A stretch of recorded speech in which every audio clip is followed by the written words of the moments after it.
Set roughly halfway between House of the Dragon and Game of Thrones, A Knight of the Seven Kingdoms is a series that could have easily gone big, with more politics, more spectacle, and more scale. But instead, it does something completely different. Based on the Hedge Knight, the first in a trilogy of novellas, A Knight of the Seven Kingdoms keeps things small. This isn't a story about wars and political machinations, but about the people who live in the space between them. And at the center of it all are Dunk and Egg. Peter Claffey plays main character Dunk as this physically imposing but deeply uncertain knight, someone trying to live up to an idea of honor he doesn't fully understand. And then there's Egg, played by Dexter Ansell. He's observant, curious, and quietly sharp, and the dynamic between these two is exactly what makes this show work. Their chemistry isn't loud or dramatic, it's built on trust. And that simplicity carries this entire series. What really sets the show apart is its tone. Game of Thrones and House of the Dragon focused on power and legacy, but this show is all about character. It's slower and it's more deliberate, and whether that works for you really depends on what you're looking for. The finale, The Morrow, is where this approach becomes crystal clear, because structurally, it's less of a climax and more of an epilogue. The big conflict, the trial by seven, already happened in the previous episode, and then in the finale, we're just dealing with the aftermath.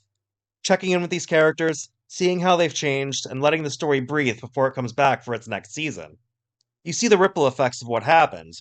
Maekar Targaryen wrestling with guilt, supporting characters like Raymond Fossaway and Lionel Baratheon moving forward in their own ways. These aren't big plot moments, they're emotional ones, and the show trusts you to care about them. At its core, this season was really about Dunk trying to figure out who he is. He's not tied to a lord, and it seems as though he may not even have been officially knighted at all. So what is he?